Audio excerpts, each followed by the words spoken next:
I mean, inflation is down, but the prices are up. I mean, whose fault is that? That's more so the corporations than it is government. Prices are, say that again? You are really dumb, for real.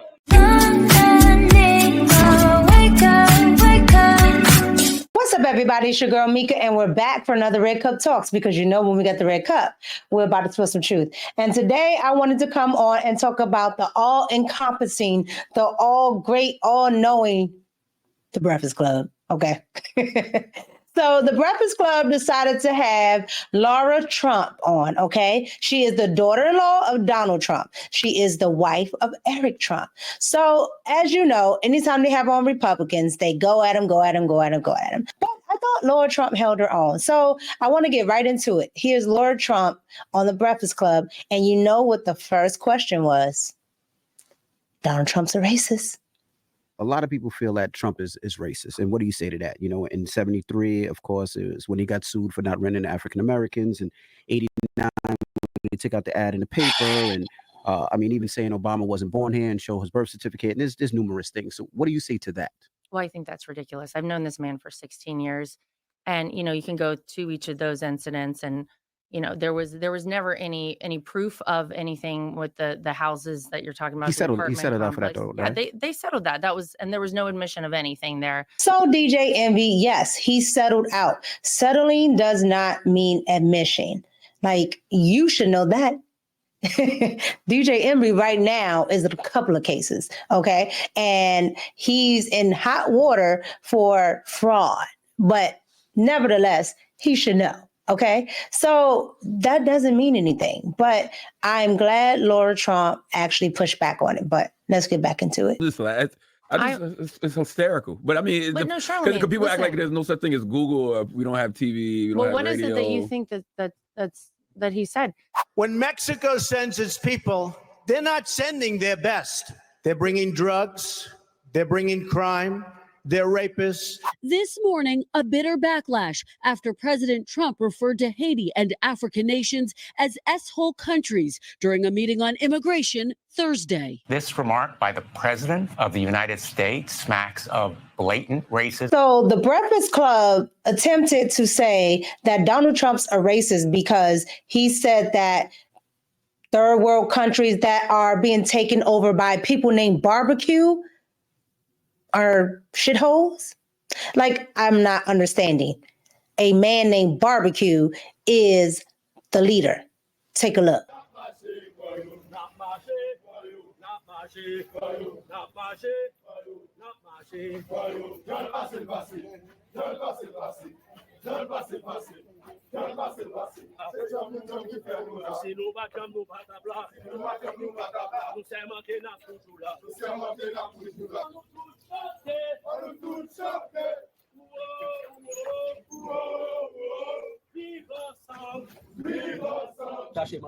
Nous c'est beau petit Dessalines, jodi nous pas quitter aucun troupe étranger venir entrer venir assassiner moun dans pays.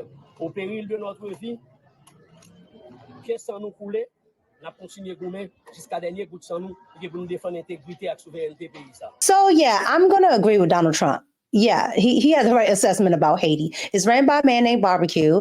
The people are under siege. They're being terrorized. And they assassinated their president. I agree with Donald Trump. Nothing racist about it. But you know the Breakfast Club. Let's get back to it. Donald Trump really was very beneficial to the Black community when he was in the White House. I will say I've never seen this man say a racist thing. I think the attacks are fairly... Why is that funny, Charlamagne? I'm just laughing. The fact that Charlamagne is laughing while Laura is talking is rude in itself, but it's a way to interject and put your own thoughts and spin on it because you know that person is going to stop. And then you're going to get to say what you really want to say. Yeah, he's racist. He's this and that. So the Breakfast Club is really good at doing this. But again, Laura is holding her own here.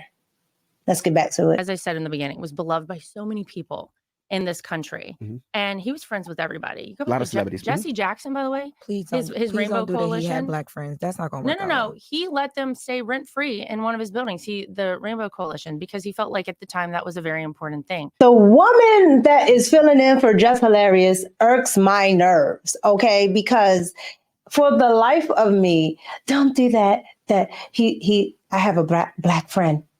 Ma'am, do you have anything intelligent to add to the conversation? One. And then two, you interrupted the woman where you didn't even know what she was going to say. So that is another point. Like, for the life of me, if you guys are going to bring people on here, please let them be intelligent, because just because you have a nice bob and some long fingernails does not make you entertaining, and it does not make you intelligent. Ugh. I agree with you. The border is a disaster. I feel like the border is a bipartisan issue, though, because the border has been terrible under multiple administrations. Well, we had the lowest border crossings when Donald Trump was in the White House that we've ever had. Yes, but Yeah. I still feel like it's going to take some bipartisan legislation, to actually fix things at the border. You can't do Totally executive agree. orders. You can't do that. So Yeah. how come they can't come to terms on that? And why did Donald Trump shoot down what they said was one of the most comprehensive bipartisan border bills that If you actually ever read, created? if you actually read what was in there, there was like $60 billion for Ukraine. There were so many issues with that. It would allow 1.8 million illegal immigrants into our country a year. I mean, it was nonsense, honestly, Charlamagne. Laura Trump is completely right. It was nonsense. It was going to allow so much for people who should not be here in the first place, and they are illegal. Why are we funding these things? We already know this talking point. So I don't even understand why the Breakfast Club is even having this argument debate with Laura. Okay, I think it's because she's a Trump, but I could be wrong. Maybe they're just that delusional with Trump derangement syndrome, whatever. But the border is a big issue. Kamala Harris understands that this is a big issue, which is the reason why she's pivoted, right? She's trying to separate herself in the last week and a half stretch. She's trying to separate herself from Biden's policies, but you've been lying in step with them, because what? You took away all of the policies that Trump had in place, like Remain in Mexico and others, okay, where he could easily say, okay, until you're vetted, you're going to stay over there in Mexico. You're not going to come here and be released into our country to go God knows where to do God knows what, right? But the Biden-Harris administration got rid of that. So we no longer have that, thus have 1.8 million people pouring in, and now we have the mess that we have. Thanks, Kamala. I'm sure you're very happy with your record. Back to the Breakfast Club. Just real quick, I was going to pull up the clip of him that Charlamagne was talking about. So I typed in Donald Trump threatens to jail journalists, and it's like Donald Trump threatens to jail political opponents. Donald Trump threatens to jail election officials. Not like he definitely threatened to jail political it's opponents. just so many things just thrown out there. When he was in the White House, and there was a lot of talk when he was running against Hillary Clinton about lock her up. Did he ever do that? He did not. You know why? Because he actually believes that that's a really horrible thing to do. And there's no one who's been persecuted more than this man. There's no one who's been attacked more because of politics than this man. And talk about weaponizing, the judicial system against somebody. That's Donald Trump. And he hates to see that. He hates the way that that's happened. I think it's awful. I think it's bad for this country. And so he wants to fight for equality in terms of justice. And you should never, ever be attacking and going after your political opponents using the weaponization of our justice system. So if you look at all of the charges that Trump has, the 34 felony charges that Trump had, because he beat them all, and New York now owes him $430 million because they have to pay him back. Go figure. But again, if you look at all of those past charges, those were all trumped up charges on things they knew that were not illegal. They just wanted to make a political spectacle of it all to try to get people to sway from voting for a felon. Well, all you did was just put Trump on a t-shirt that said, I'm voting for a felon, right? Everybody agreed that it was stupid. Right? All of the things that they were doing were stupid. And if we're going to lock up anybody, we still haven't locked up old Hillary off of those emails. By golly, she tried to do what? Lock up political opposition, like Julian Assange. Roll footage. You are very clearly quoting from WikiLeaks. In 2016, WikiLeaks released tens of thousands of stolen emails belonging to the Democratic National Committee. So today, I guess WikiLeaks, it sounds like, is going to be dropping some more. The Trump administration reviewed prosecuting members of WikiLeaks. In November 2018, it was learned that Assange was charged under seal. Being charged under seal means a court filing is made without ending up on the public record. An error in court filing made this case public. Assange faces conspiracy charges and theft of government property or violating the Espionage Act, among other things. WikiLeaks and Assange have been under the microscope for years. In 2010, WikiLeaks published 250,000 diplomatic cables and hundreds of thousands of military documents from the Iraq War. Assange is accused of conspiring with Chelsea Manning, formerly known as Bradley Manning, who was a U.S. Army intelligence analyst who helped effort publishing those documents. Are you an American traitor? No, I'm not. And I believe that I did the best I could in my circumstances to make an ethical decision. Manning went to prison for 7 years. So as you see there, Hillary Clinton was exposed. Her emails were exposed, and the fact that she had a server in her house where she wasn't supposed to, never got locked up, right? Nobody locked her up, not even Trump, all right? And then also on those emails, we found out that she got the answers to a town hall that her and Trump had, okay? So where we heard that one before. This election season. Okay. So, of course, Julian Assange was going to go to jail. He was going to go to jail. You saw other people in the military, okay, talk about how the government was doing things during the Iraq War and leaked information. All right. And they put those people as espionage, but it wasn't espionage when they found out that Barack Obama and the NSA was spying on American people. Take a look.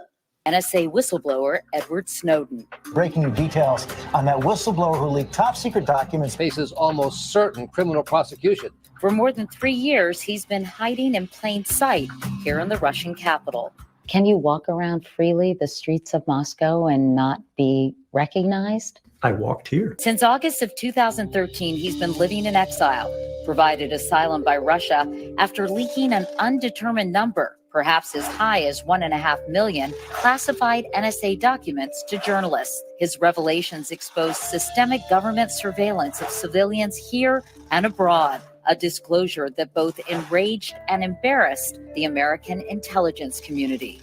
My name is Edward Snowden. In 2013, filmmaker Laura Poitras captured Snowden's difficult choice, part of her Oscar-winning documentary, Citizen 4. So there you have it. Edward Snowden is a political enemy to the Democrats. Okay, go figure. And he whistleblowed on Barack Obama and the NSA for spying on everyday American citizens using certain tools that they were not supposed to use and spying on their own citizens. Like, you can't make this stuff up. So when they talk about Donald Trump being a threat, when they talk about Donald Trump doing all of these things, you have the Democratic Party who has been exposed for tampering with governmental things that threaten democracy, as they like to say, when we live in a republic. But I digress. Anywho, let me know what you guys think about Laura Trump being on the Breakfast Club. Let me know if you thought Charlamagne and the gang did a good job in her line of questioning, as they do a great job with all Republicans, right? And let me know if you thought the Breakfast Club is trash as always, and that girl that fills in for Jessica, like, guys, I'd rather see crazy Angela Rye on than that dummy, but I digress. Let me know in the comments what you thought. Like, comment, and subscribe. You can always support $officially Micca, MICCA, $officially Micca at Cash App, or you can support down in the comments with a super chat and super thanks. Again, thank you for watching, and it's your girl Micca, and I'm out. Peace.